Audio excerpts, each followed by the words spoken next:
నమస్తే, welcome to Andhraprabha. నేను తేజస్వి. రామ మందిర ప్రారంభోత్సవం సందర్భంగా ప్రధాని మోదీ పిలుపు మేరకు దేశవ్యాప్తంగా ఆలయాలు, పుణ్యక్షేత్రాల్లో స్వచ్ఛతా కార్యక్రమాలు నిర్వహిస్తున్నారు. హైదరాబాద్లోని బషీర్బాగ్లో కనకదుర్గ అమ్మవారి ఆలయంలో కేంద్ర మంత్రి కిషన్ రెడ్డి ఆలయాల స్వచ్ఛతా కార్యక్రమంలో పాల్గొన్నారు.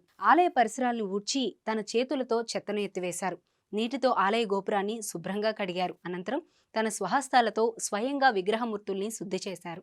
ఈ నెల 22న అయోధ్యలో అట్టహాసంగా శ్రీరాముడి ప్రాణప్రతిష్ఠ జరుగుతుందని, 100 ఏళ్ల ఆకాంక్ష నెరవేరుస్తుందన్నారు కేంద్ర మంత్రి కిషన్ రెడ్డి. ఈ మహాఘట్టం కోసం యావత్ ప్రపంచం ఎంతో ఆసక్తిగా ఎదురుచూస్తుందన్నారు. కఠోరమైన ఉపవాస దీక్ష చేస్తున్న ప్రధాని మోదీకి యావత్ సమాజం మద్దతునివ్వాలని కోరారు సెంట్రల్ మినిస్టర్. ఈ నెల 22వ తేదీ అయోధ్యలోని నూతనంగా నిర్మించినటువంటి రామ మందిరంలో భగవాన్ శ్రీరామ్ యొక్క ప్రాణ ప్రతిష్ఠ జరుగుతున్న విషయం మనకందరికీ తెలుసు. 500 సంవత్సరాల నుంచి కూడా ప్రపంచంలో ఉన్నటువంటి హిందువుల యొక్క ఆకాంక్ష నెరవేరేటువంటి సమయం ఆసన్నమైనది. దీనికోసము కోట్లాది మంది ప్రజలు 22వ తేదీ కోసం ఎదురు చూస్తున్నారు. ఈ నేపథ్యంలో సంక్రాంతి నుంచి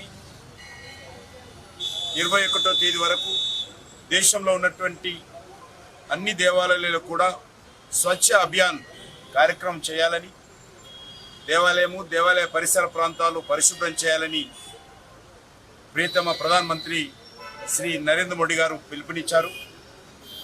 శ్రీ నరేంద్ర మోడీ గారి పిలుపు మేరకు దేశంలో లక్షలాది మందిరాలను భారతీయ జనతా పార్టీ కార్యకర్తలు, హిందువులు, ముఖ్యంగా యువకులు, స్వచ్ఛంద సంస్థలు ముందుకొచ్చి ఈ యొక్క దేవాలయ స్వచ్ఛ అభియాన్ కార్యక్రమంలో స్వచ్ఛందంగా పాల్గొంటున్నారు. అందులో భాగంగా ఈరోజు హైదరాబాద్లోని బషీర్బాగ్ వద్ద ఉన్నటువంటి కనకదుర్గమ్మ వారి దేవాలయంలో ఈ స్వచ్ఛ అభియాన్ కార్యక్రమం అందులో భాగంగా చేపట్టడం జరిగింది.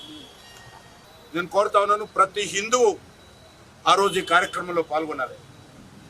ఇది మన యొక్క ఆత్మ గౌరవానికి సంబంధించినటువంటి మరి ఆధ్యాత్మికమైనటువంటి కార్యక్రమం.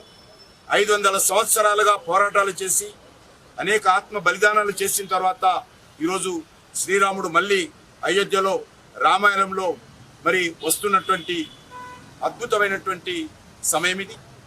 కాబట్టి అందరం కూడా భక్తి భావనతో, భక్తి శ్రద్ధలతో, ఆధ్యాత్మిక చింతనతో ఈ కార్యక్రమాన్ని విజయవంతం చేయాల్సిందిగా ఎవరికి వారు, ఏ ఇంటికి ఆ ఇల్లు, ఏ దేవాలయానికి ఆ దేవాలయము, ఏ ఊరుకు ఆ ఊరు, ఏ వాడకు ఆ వాడ ఈ కార్యక్రమం అందరము ఐక్యమత్యంగా మరి కులాలకు అతీతంగా ధనిక పేదాన్ని తేడా లేకుండా అందరం కూడా కలిసికట్టుగా ఈ కార్యక్రమాన్ని జయప్రదం చేయాల్సిందిగా కోరుకుంటున్నాను.